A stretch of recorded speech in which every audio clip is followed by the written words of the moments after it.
रवि नाम का एक लड़का दिल्ली की किसी फैक्ट्री में सफाई का काम किया करता था। उसके घर से फैक्ट्री करीब 5 किलोमीटर दूर थी। वो हमेशा अपनी साइकिल से ही फैक्ट्री जाता था। रोज की ही तरह आज भी वो घर से फैक्ट्री के लिए निकला। उसे रास्ते में पड़ने वाले एक चौराहे पर एक लड़की दिखी जो उसे गुस्से में घूर रही थी। लड़के ने भी उसे देखा और फिर मुंह फेरकर फैक्ट्री चला गया। अगले दिन भी सुबह वो लड़की उसी जगह पर खड़ी थी और रवि को घूर रही थी। उसने पलटकर लड़की को नहीं देखा और सीधे अपने काम पर चला गया।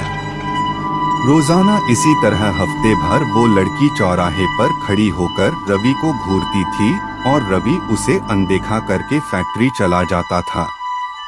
करीब 7 दिन बाद जब रवि फैक्ट्री जा रहा था तो उसे वो लड़की उस जगह पर खड़ी नहीं दिखी। रवि के मन में हुआ कि आखिर क्या हुआ होगा कि वो लड़की वहां नहीं है। रवि ने सोचा कि उस लड़की से कुछ पूछने या बात करने में भी डर लगता था क्योंकि वो बुरी तरह से घूरती थी। इन्हीं ख्यालों के साथ वो फैक्ट्री पहुंचा और साफ सफाई करके शाम को घर लौट गया। वो लड़की एक हफ्ते तक उस चौराहे पर नहीं दिखी। एक दिन जब शाम को वो लड़का घर पहुंचा तो उसे अपने बेड पर एक चिट्ठी दिखी। उसमें लिखा था, मेरा नाम प्रीति है। मैं तुम्हें एक हफ्ते पहले रोज एक चौराहे पर दिखती थी। कल शाम तुम वहीं पर खड़े होकर मेरा इंतजार करना। उस चिट्ठी में एक फोटो भी थी जो उसी चौराहे पर खड़ी लड़की से मिलती थी। लड़के के मन में हुआ कि आखिर इसे मेरे घर का पता कैसे मिला होगा और ये चिट्ठी मेरे बेड तक कैसे पहुंची। इसी सोच के साथ वो सो गया। अगले दिन उठकर जब काम में जाने लगा तो उसे चिट्ठी वाली बात याद आ गई। साइकिल से वो सुबह फैक्ट्री पहुंचा और दिन भर उसी लड़की के बारे में सोचता रहा।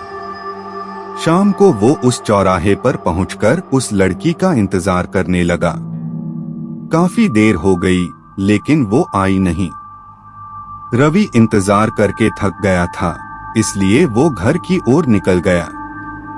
घर पहुंचते ही उसने सोचा कि क्यों न चिट्ठी पर लिखे हुए पते पर जाकर ही उस लड़की से मिल लिया जाए। रात होने को थी, इसलिए उसने सुबह सुबह उस लड़की के घर जाने की सोची। सुबह होते ही जल्दी तैयार होकर रवि चिट्ठी पर लिखे पते पर पहुंच गया। वहां जाकर जब उसने घर की घंटी बजाई तो एक आदमी बाहर आया। उससे रवि ने कहा कि मुझे प्रीति से मिलना है। यह सुनते ही वह व्यक्ति चौंक गया। जवाब में उसने पूछा, क्या प्रीति से मिलना है? उसे मरे हुए तो 2 महीने हो गए हैं, तुम्हें अब उससे क्या काम याद आ गया? यह सुनते ही रवि के होश उड़ गए। डर के मारे शरीर कांपने लगा। किसी तरह खुद को संभालकर रवि घर पहुंचा और चिट्ठी को जला दिया।